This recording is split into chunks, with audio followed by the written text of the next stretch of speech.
अस्सलाम वालेकुम। खेलों की खबरों पर तबसरों और तज्जियों सजा स्कोर के एक और प्रोग्राम के साथ सैयद यायो हुसैनी आपकी खिदमत में हाजिर है। Pakistan cricket team ICC champions trophy में 3 मैचों में 3 नाकामियों के बाद अब एक नए चैलेंज दौरा वेस्ट इंडीज़ की तरफ निगाहें मरकूज किए हुए है। और ये दौरा पाकिस्तान क्रिकेट टीम के कप्तान, पाकिस्तान क्रिकेट टीम के खिलाड़ियों और पाकिस्तान क्रिकेट बोर्ड के लिए इंतहाई अहमियत का हामिल है, क्योंकि हर नाकामी के बाद टीम में तब्दीलियों की बात होती है। और जब इस बार कौमी सिलेक्शन कमेटी इकबाल कासिम की सरबराही में दौरा वेस्ट इंडीज़ के लिए टीम का इंतखाब कर रही थी, तो कोई बड़ा ऐसा खिलाड़ी नज़र नहीं आया इस टीम में जिसको हम ये कह सकें कि ये डोमेस्टिक क्रिकेट की पैदावार है, ये पाकिस्तान क्रिकेट का मुस्तकबिल हो सकता है।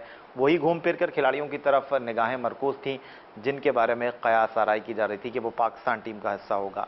हमारे साथ मौजूद है पाकिस्तान क्रिकेट टीम के former captain, farmer director development और साबिक चीफ सेलेक्टर आमिर सुहेल साहब, जिनसे हम इन तमाम सूरत हाल पर बातचीत करेंगे और दौरा वेस्ट इंडीज़ पर पाकिस्तान टीम कितनी मुतवाज़िन है और क्या इम्कानात हैं।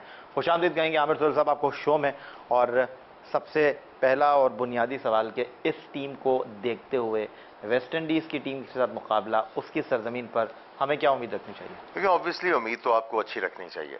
और देखें, जो जो हम लोग आपके साथ भी एक दो प्रोग्राम किए और भी इधर उधर बातचीत हुई, तो बात हम यही कर रहे थे कि जो मॉडर्न जो नए रूल्स आए हैं वनडे क्रिकेट में, वो डिमांड करते हैं कि मिडिल ऑर्डर में आपके पास पॉजिटिव बैट्समैन हो। और हमने देखा कि over the period of time हमारे बैट्समैन जो थे, जब 4 फील्डर दायरे में अलाउड होते थे तो उस वक्त भी सिंगल करने में उनको प्रॉब्लम होती थी। अब तो 5 आ गए हैं, तो इसमें आपको ऐसे प्लेयर की ज़रूरत थी जो इम्पैक्ट प्लेयर होते। चूँकि वो इन्होंने उसको मलूज़ खातिर में रखा, जिसकी वजह से आपने देखा कि इस तरह लग रहा था कि बैटिंग लाइनअप जो है वो बहुत ज़्यादा प्रेशर में है और कोई जो है फ्लेयर नज़र नहीं आ रहा था, चूँकि एक ही तरह के प्लेयर्स थे। अब सिलेक्शन कमेटी ने थोड़ी सी चेंज की है और जिस तरह आपने कहा कि चूँकि हमारे पास पूल ऑफ प्लेयर्स नहीं है, आप वही आप दायरे में उन्हीं प्लेयरों की तरफ वापस आ गए और ये एक्सपेक्टेड था कि ये होगा। लेकिन इसमें यह है कि अब आप उम्मीद करेंगे कि थोड़ी सी आपको मिडिल ऑर्डर में पॉजिटिविटी नज़र आएगी और अपना बैटिंग ऑर्डर ये जो है, इसको जो मॉडर्न डिमांड है, कंटेम्प्रेरी डिमांड्स है गेम की, उसके मुताबिक सेट करेंगे। और उम्मीद करते हैं कि ये जो लड़के नए आए हैं, एक इसमें यह है कि उमर अमीन को मैं चाहता हूँ कि उनको अप द ऑर्डर भेजा जाए, क्योंकि नए प्लेयर हैं, थोड़ा सा फ्लेयर भी है उनमें, और उनकी जो अच्छी फॉर्म है उसको यूज़ किया जाए और उनको भरपूर मौका मिलना चाहिए। क्योंकि नया प्लेयर है, जब भी बारी आती है या टीम आगे लगी होती है, टेल अंडर्स के साथ बैटिंग कर रहे हैं या ओवर्स ही नहीं होते, आई थिंक इन लोगों को ऊपर करके बैटिंग ऑर्डर को थोड़ा सा एडजस्ट करें। हमें लगता नहीं उमर अमीन कहाँ खेलेंगे। टॉप ऑर्डर से आपकी मुराद है कि वो नंबर 4 पर बैटिंग करने के लिए जाएं। एक लम्हे पर तो मुझे ऐसा लग रहा है कि शायद उनकी टीम में जगह ही ना बने, क्योंकि आप असद शफीक, मोहम्मद हफीज़, नासिर जमशेद और अहमद शहजाद के साथ अगर जाते हैं, फिर कप्तान मिसबाउल हक हैं, शाहिद आफरीदी हैं, अगर आप परमानेंट विकेट कीपर के साथ जाते हैं तो फिर उमर अमीन की तो टीम में जगह ही नहीं बनती। देखें, ये तो सारा मसला है कि अब चूंकि मैं एक प्लेयर को देख रहा था कि इसमें बनने के चांसेस हैं। असद शफीक तो रिलायबल आपके पास बैट्समैन हैं ही। उमर अमीन का थोड़ा सा इम्प्रूव करने का चांस है आपके पास। अगर ऐसा प्लेयर आपके पास मौजूद है जो पॉजिटिव क्रिकेट भी खेलता है, उसके इम्प्रूव करने के भी चांसेस हैं, तो उनको भरपूर मौका देना चाहिए। ये जो आपने सवाल किया है, मैं इसी वजह से आपके पूछे बगैर यही कह रहा था कि उनको मेरे ख्याल में मौका मिलना चाहिए। लेकिन आमिर, एक और बड़ा अहम सवाल कि 5 एक रोज़ा मैच आपने वेस्ट इंडीज़ के दौरे में खेलना है और सिलेक्शन कमेटी ने ऐसा लगता है कि आखिरी लम्हे पर हारिस सोहेल को किसी मजबूरी के तहत टीम में इन कर दिया। उनकी टीम में जगह नहीं बन रही थी। जिस तरह मैंने आपसे कहा कि अगर आप मुस्तनद विकेट कीपर रिजवान के साथ अपनी फाइनल 11 बनाने जाते हैं तो फिर उमर अमीन की टीम में जगह नहीं बन रही। ऐसे में आप 5वें बैट्समैन के तौर पर 16वें खिलाड़ी की हैसियत से हारिस सोहेल को टीम में रखकर क्या पैगाम देना चाह रहे हैं? देखिए, चूंकि आपकी अब मिडिल ऑर्डर स्ट्रगल कर रही है, तो ऑब्वियसली आपने क्वेश्चन यही देना कि मिडिल ऑर्डर में आपके पास और कप्तान के पास एक दो ऑप्शंस हों। और ऑप्शंस में ये है कि अगर आपने उनको बेंच के ऊपर रखा हुआ है, तो जो भी अंदर प्लेयर खेल रहा है तो वो थोड़ा सा थ्रेटन होगा और उसके बाद हो सकता है कि वो जो थोड़ा सा थ्रेटन हो रहा है उसकी वजह से उसका जो एंथुजियाज्म लेवल जो है, कमिटमेंट लेवल है, जो बढ़ जाए और पाकिस्तान के लिए अच्छा परफॉर्म करे। ओपनर में आपके पास ज़्यादा चॉइस नहीं है और पहले कामरान अकमल थे, इस बार कामरान अकमल भी टीम के साथ नहीं है, तो जो 2 ओपनर आपके साथ जा रहे हैं उन्हीं के साथ आपने पूरा टूर स्टिक करना है। ऐसा लगता है कि नासिर जमशेद, अहमद शहजाद के साथ, क्योंकि तीसरे ओपनर वन डाउन खेलने में ज़्यादा कंफर्टेबल हैं आपके T20 कैप्टन मोहम्मद हफीज़। आपको लगता है कि मुस्तकिल मिजाजी सिलेक्शन कमेटी में दिखाई नहीं दे रही। एक तरफ आप किसी दौरे पर 3 ओपनर देकर चले जाते हैं, इस दौरे में आपने मिडिल ऑर्डर बैटिंग की भरमार कर दी, आपके पास मुतबादिल ओपनर नहीं है। देखिए, आपके पास अपना खुद का मोहम्मद हफीज़, मेरे ख्याल में तो मोहम्मद हफीज़ अपने साथ ज्यादती कर रहे हैं नंबर 3 के ऊपर खेल के, क्योंकि ओपनर्स जो हैं वो स्ट्रगल करते हैं नंबर 3 के ऊपर खेलना। और आपकी एक आदत होती है, आपने पैड मान दिए और अंदर चले गए। जब आप एज एन ओपनर थोड़ी देर बैठते हैं तो वो आपका वो फ्रेम ऑफ माइंड नहीं होता जो ओपनर जो आपका एज एन ओपनर है, आप थोड़ा सा कंफ्यूज रहते हैं। मेरा ख्याल है इनको ओपन करनी चाहिए और ओपन के ऊपर ही इनको परसिस्ट करना चाहिए। आप देखें, जितने भी बड़े नाम हुए, आपके पास पाकिस्तान की एग्जांपल है, जावेद मियांदाद है, वो चौथे नंबर करियर शुरू किया, करियर खत्म। चौथे नंबर, शुरू में चौथे नंबर पे नहीं आए, लेकिन चौथे नंबर पे वो आ गए शुरू में ही। उसके बाद एंड तक वो चौथे नंबर पे ही रहे, नंबर उन्होंने चेंज नहीं किया, इसी वजह से वो ज़्यादा खेल गए।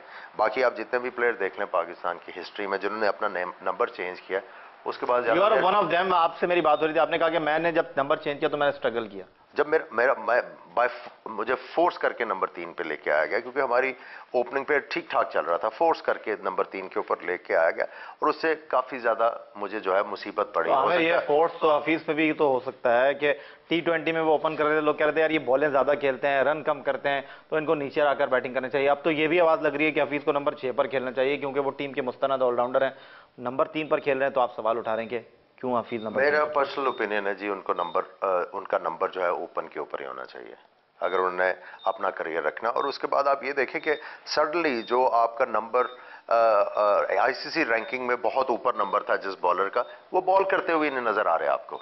तो ये काफी ज्यादा हैरानकुन चीजें हैं जिसके ऊपर आप थोड़ा सा जो है वो दूसरी तरफ सोचने के ऊपर मजबूर हो जाते हैं कि ये क्या हो रहा है, कुछ चीजें जो हैं वो सही तरीके से नहीं चल रही। चीज़ें आमिर सोहेल कहते हैं कि सही तौर पर चल नहीं रही या सही तौर पर ऑपरेट नहीं हो रही। इस पर आमिर सोहेल से मजीद बात करेंगे, लेकिन एक छोटा सा ब्रेक।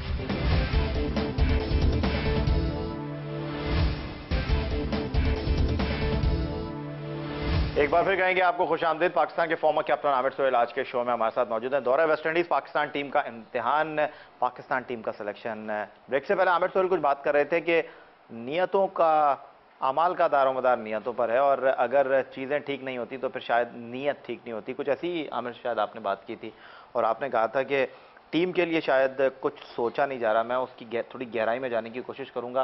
किसकी तरफ आपका इशारा है? देखिए, इशारा किसी की तरफ नहीं है। बेसिकली जो मुझे थोड़ा सा अजीब महसूस हो रहा है कि सडनली बॉलिंग करते भी नजर नहीं आ रहे, नंबर भी चेंज हो गया, थोड़ा सा इनकंसिस्टेंट फैसले हो रहे हैं जिससे टीम को नुकसान। आप ये कह रहे हैं हफीज को बंद गली में लेकर जा रहे हैं आप? मैं ये नहीं कह रहा, लेकिन कुछ चीजें ऐसी हैं कि जिससे आप कहते हैं कि यार ये नहीं होनी चाहिए। कौन कर रहा है ये, मिसबाह? हाँ या मेरे से तो दाना सारा कुछ कहलवाएं, आपको खुद भी पता सारी चीजों का। चले, थोड़ा सा बहुत सारी चीज़ों को अनफोल्ड एक साथ नहीं कर देना चाहिए। आमिर सोहेल साहब, रिजवान को आप लेकर आए हैं कामरान अकमल की जगह। माजी में आप सरफराज को ट्राई कर चुके हैं, अदनान अकमल को ट्राई कर चुके हैं, सलमान को ट्राई कर चुके हैं, और उनके भाई अदनान भी आ चुके हैं, जुल्करनैन भी आ चुके हैं।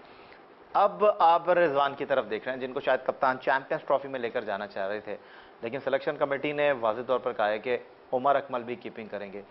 तो आपको लगता है कि रिजवान के बारे में कुछ सवालात उठे हैं कि वो कीपर इतने अच्छे नहीं? देखिए, ये रिपोर्ट्स आ रही हैं कि कीपर इतने अच्छे नहीं और बैट्समैन की वजह से उनको एज मिल जाता है।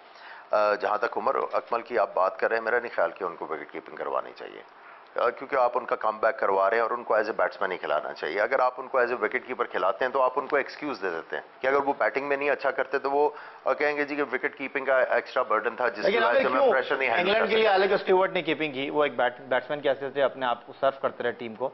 राहुल द्रविड़ ने इंडिया के लिए विकेट कीपिंग की है, ऑस्ट्रेलिया के लिए गिलक्रिस्ट ने कीपिंग किया, हालांकि वो मेन तो कीपर ही थे।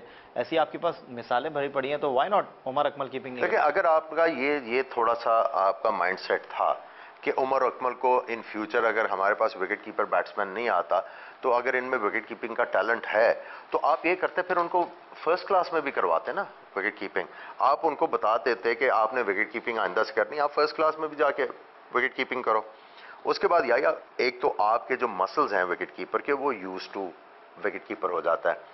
दिन में देखें ना, अगर 90 ओवर होते हैं तो कितने, 6 के साथ मल्टीप्लाई करें तो कितने गेंद होते हैं, उतनी आपकी उठक बैठक है। इसके लिए आपकी फिटनेस टोटली डिफरेंट होनी चाहिए। सेलेक्टर्स का अगर ये प्लान था तो उनको विकेट कीपिंग फर्स्ट क्लास में करवाते ताकि वो उनके मसल्स यूज टू होने के बाद वो इंटरनेशनल क्रिकेट में जाके ड्यूटीज को अच्छी तरीके से अंजाम देते, लेकिन यहाँ पे आप उनको एक्सक्यूज दे देंगे। किस तरह देख रहे हैं आमिर, शाहिद आफरीदी की पाकिस्तान टीम में वापसी हुई है? कुछ लोग ये सवाल कर रहे हैं कि भाई आपने शाहिद आफरीदी को ड्रॉप किया था तो उन्होंने ऐसे कौन से छक्के लगाए, उन्होंने ऐसे कौन सी परफॉर्मेंस पर परफॉर्मेंस रख दी है कि आप उनको टीम में वापस लेकर आ गए? देखिए, शाहिद अफरीदी तो सिर्फ केस नहीं है यहाँ पे। अगर आप सिर्फ शाहिद अफरीदी के ऊपर ये वाला क्वेश्चन कर रहे हैं तो फिर तो किसी प्लेयर के जिनको भी आप कम बैक करवा रहे हैं उनके नाम के आगे सेंचुरीज या विकेटें नहीं लगी हुई, या आपने रिसेंटली कोई क्रिकेट खेली हो जिसमें आपने एकदम से प्रूव किया हो कि आपकी फॉर्म भी आ गई है, आपकी टेक्निक भी अच्छी हो गई है। What about Ahmed Shehzad? उनको तो आखिरी बार वो वेस्ट इंडीज में ही 2011 में वनडे सीरीज खेले थे, वहां उन्होंने सेंचुरी स्कोर की थी, उसके बाद से वो टीम से बाहर हैं, तो अब उनकी वापसी भी अगले दौरे वेस्ट इंडीज में। देखिए, उसमें आप जब अहमद शहजाद की बात करते हैं तो अहमद शहजाद को आपने रिस्ट्रिक्ट किया हुआ था T20 में।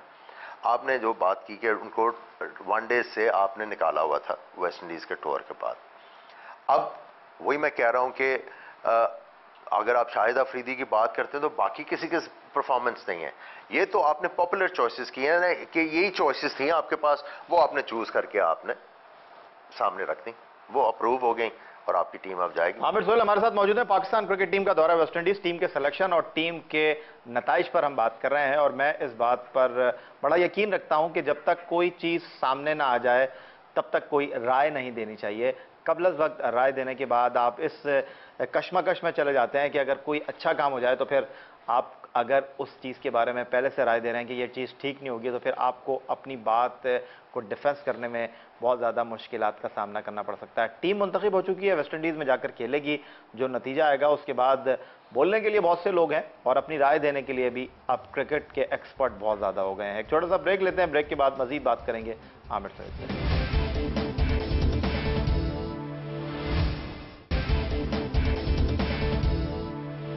एक मरतबा फिर कहेंगे आपको खुशामदीद। आमिर सोहेल साहब मिसबाह-उल-हक का गेंद कप्तान बनकर जा रहे हैं, और जिस तरह आपने कहा कि पॉपुलर चॉइस जो थी उसी को टीम का हिस्सा बनाया गया वेस्ट इंडीज़ के लिए। मिसबाह-उल-हक की क़यादत में हम जो आखिरी 5 एक रोज़ा मैचों की सीरीज़ खेले हैं, इंग्लैंड से हमारे, ऑस्ट्रेलिया से हमारे, श्रीलंका से हमारे, साउथ अफ्रीका से हमारे, वाइस सीरीज़ हम भारत में जीत कर आए हैं। वहाँ भारत की टीम की जो भी हालत थी, जीत होती है। चैंपियंस ट्रॉफी में हम तीनों मैच हार गए। एक बार फिर कप्तानी का ताज मिसबाह-उल-हक के कंधों पर है। कुछ क्रिकेटर्स अचानक मिसबाह-उल-हक के हक में बयान देना शुरू हो गए। उनका ख्याल है कि मिसबाह-उल-हक को 2015 तक कप्तान रहना चाहिए। ये क्या एक मुस्बत सोच है या कोई कैंपेन है? देखिए, इसके बारे में तो मैं नहीं कह सकता कि कैंपेन है। आप क्या कहते हैं? देखिए, मैंने तो ये एक दफा मजाकन चीज कही थी, क्योंकि आपने रिप्लेसमेंट से नहीं तैयार की हुई, जिसकी वजह से आपके पास चॉइसेस नहीं है। अभी हम लोग हफीज की बात कर रहे थे, उनको आप टिप कर रहे थे कि ये वनडे का कैप्टन बन जाएंगे। शायद आफरीदी भी है, उनकी भी वापसी हो गई। ठीक है, आप देखें कि ये जो कंटेंडर थे ये अनसेटल हुए हैं। शोएब मलिक भी कंटेंडर थे, वो एकदम बाहर हो गए। वही मैं कह रहा हूं कि अनसेटल हुआ हुआ सारा काम, तो उसकी वजह से एडवांटेज तो आपको आपके सामने है, मिसबाह कोई मिलेगा जब आपकी टीम ही सेटल नहीं है और आपके पास जो प्लेयर्स जो हैं पिछले 3-4 साल में अच्छा परफॉर्म करते आ रहे हैं, एकदम से वो अनसेटल हुए हैं, तो फिर उनको कप्तान बनाते हुए भी आप 3 दफा सोचेंगे कि यार इसकी अपनी परफॉर्मेंस नहीं अच्छी हो रही, तो इसको हम किस बेसिस के ऊपर जो है वो कप्तान बना दें। सारी चीजें अनसेटल हुई हुई हैं और उसका एडवांटेज ऑब्वियसली उसका फायदा जो है वो मिसबाह को ही मिलेगा। सिलेक्शन कमेटी की कारकर्दगी से आप किस हद तक मुतमईन है? पहले ही कहा जा रहा था कि जनाब सिलेक्शन कमेटी के मामलात में मिसबाह-उल-हक बहुत ज़्यादा इंटरफेयर करते हैं, लेकिन मिसबाह-उल-हक ने लाहौर में प्रेस कॉन्फ्रेंस के दौरान ये कहा कि जो टीम मुंतखब हुई है वो मिसबाह-उल-हक उसको पूरी तरह ओन करते हैं और इस टीम के सिलेक्शन में उनकी राय शामिल है। चैंपियंस ट्रॉफी की नाकामी को वो कबूल करते हैं और जो भी दौरा वेस्ट इंडीज़ के नतायज होंगी उसके बारे में भी वो पूरी तरह इस बात के लिए तैयार हैं कि जो भी नतायज होंगे वो उसको खुले दिल के साथ एक्सेप्ट करेंगे। सिलेक्शन कमेटी का रोल आप क्या देख रहे हैं? आप खुद माजी में भी चीफ सिलेक्टर हैं, अब तक आपको ऐसा लगा कि सिलेक्शन कमेटी दुरुस्त सिमत में जा रही है या आपको लगता है कि सिलेक्शन कमेटी सिर्फ चल रही है? चल रही है, उनकी मजबूरी है। कुछ चला रहा है? मजबूरी है। देखिए याया, आप ये देखें, जब मैं चीफ सिलेक्टर था उस वक्त आपका सिस्टम बहुत अच्छा चल रहा था और वो सिस्टम जो है बड़े अच्छे प्लेयर्स प्रोड्यूस कर रहा था और मैं बहुत ज़्यादा लकी था कि वो सिस्टम की पैदावार जो है उनमें से मैंने सेलेक्ट करने थे लड़के, अंडर 19, अंडर 23, बी टीम्स, ए टीम्स, सीनियर टीम पाकिस्तान की। तो उसमें मेरे पास लग्जरी थी, एक एक स्लॉट के लिए 10-10, 15-15 अच्छे क्रिकेटर्स थे। अब आपका सिस्टम टोटल जो है वो बैठ चुका है, कोई प्लेयर प्रोड्यूस नहीं कर रहा। एक तो प्लेयर प्रोड्यूस नहीं हो रहा, और उसके बाद हमारे पास वो लोग नहीं है जो प्लेयर को बना लेंगे। Who is responsible behind this? इसलिए आपके ये जो क्रिकेट बोर्ड में इतने लोग बैठे हुए हैं, इतने अरसे से बैठे हुए हैं, वही रिस्पॉन्सिबल है ना, और कौन होगा? वो तो तनख्वाह लेने के लिए आते हैं, जो तनख्वाह लेने के लिए आते हैं घर चले जाते हैं, जो उनका काम है वो कर रहे हैं। आपको क्लेंजिंग तो करनी पड़ेगी। एक आखिरी सवाल आमिर सोहेल साहब आपसे करूंगा। बात हो रही थी चैंपियंस ट्रॉफी में नाकामी के बाद के नए चेहरों को टीम का हिस्सा बनाना चाहिए, फ्रेश ब्लड को इस टीम की ज़रूरत है। टीम के सिलेक्शन से पहले बहुत ज़्यादा बात हो रही थी, उस्मान कादिर जो एडिलेड में जो है वो स्पेशल केस के तौर पर वहाँ पर उन्होंने बुलाया, उनको खिला रहे हैं। आपके पास दो मिसालें हैं, फवाद पाकिस्तान से गए, ऑस्ट्रेलिया की शहरियत मिली, ऑस्ट्रेलिया की तरफ से एशेस खेल रहे हैं। इमरान ताहिर को नहीं खिलाया गया, वो साउथ अफ्रीका से खेल लिए, और शायद अब तीसरा केस उस्मान कादिर होंगे। उस्मान कादिर को अगर आप टीम के साथ ले जाते, अब ऐसा लग रहा है, ऐसी खबरें आ रही हैं कि सिलेक्शन कमेटी ने पहले तो जहन बना लिया था कि उस्मान कादिर को टीम के साथ रखना है, लेकिन जो दबाव आया उसको वो एक्सेप्ट नहीं कर सके। तो आप समझते हैं कि अगर इसी तरह आपने पॉपुलर फेसेस के साथ जाना है तो फिर ये यंग गन्स का होंगी? देखिए या अगर तो आपने उनको सिर्फ सोलवें प्लेयर के तौर पे लेके जाना था तो उसका कोई फायदा नहीं था। अगर उन्होंने मेयर टूरिस्ट ही रहना था तो उसका कोई फायदा नहीं है। बात यह है कि उन्होंने अंडर 19 रिप्रेजेंट किया हुआ पाकिस्तान को, आपने उनकी प्रॉपर ग्रूमिंग करवानी है, फर्स्ट क्लास, जिस टीम से भी वो खेले। तो ये तरीका ठीक नहीं था ग्रूमिंग करवाने का, जो वेस्ट इंडीज के टूर पर उनको भेजा? या क्या ग्रूमिंग होती, मुझे बताइए। आमिर, आपका जो सबसे बड़ा डायलेमा है, आपका जो सबसे बड़ा डायलेमा है, आपके पास कोई रेस्ट स्पिनर नहीं है। शायद आफरीदी टेस्ट क्रिकेट नहीं खेलते, दानिश कनेरी आपके पास है नहीं, आपके पास टेस्ट क्रिकेट में कोई ऐसा बॉलर नहीं है जिसको आप प्रॉपर लेग स्पिनर कह सकें। दूसरी तरफ 2015 का वर्ल्ड कप ऑस्ट्रेलिया की सरजमीन पर है, लोग दूसरे मुल्कों से बनाकर अपने खिलाड़ी बना रहे हैं, तो वाई नॉट आप? देखिए, मैं वही आपको कह रहा हूं कि अगर आप समझ रहे हैं कि उस्मान कादिर आपका फ्यूचर है, तो आप मेक श्योर करवाएं कि वो जिस टीम की तरफ से भी फर्स्ट क्लास क्रिकेट खेलेंगे, ये एक पूरा सीजन जो है कंसिस्टेंटली खेलेंगे। ये जो भी कप्तान उनको कैप्टन करेगा, वो मेक श्योर करेगा end of the season Usman Qadir should become a product for international cricket. और दुआएं पाकिस्तान क्रिकेट को खा गई, आमिर सोहेल ये कहते हैं, और सवाल जहन में बहुत हैं और दिल भी यही चाह रहा है, लेकिन प्रोड्यूसर साहब मुझे इस बात की इजाज़त नहीं दे रहे कि शो को मैं मजीद आगे लेकर जाऊं, क्योंकि वक्त की कैद के हाथों हम मजबूर हैं। आज के इस प्रोग्राम को यहाँ समेटते हुए आपसे चाहेंगे इजाज़त, इस दुआ के साथ, इस उम्मीद के साथ, इस तवक्को के साथ कि पाकिस्तान में खेल और खिलाड़ी तरक्की करें, और वो जो कहते हैं ना कि जिस मुल्क के मैदान आबाद होते हैं उस मुल्क के अस्पताल वीरान होते हैं, पाकिस्तान इस तमाम सूरत हाल में एक बार फिर आए। 92 में हम वर्ल्ड चैंपियन बने, 2009 में हम वर्ल्ड T20 के चैंपियन बने, हॉकी में हमने कई बार वर्ल्ड कप जीता। हम चाहते हैं कि एक बार फिर पाकिस्तान खेलों में अपना वक़ार हासिल कर सके, लेकिन इसके लिए ज़रूरी है कि नेक नियति के साथ काम किया जाए। आमिर सोहेल के साथ सैयद याहिया हुसैनी को इजाज़त दीजिए। स्कोर की पूरी टीम के हमरा अल्लाह हाफ़िज़।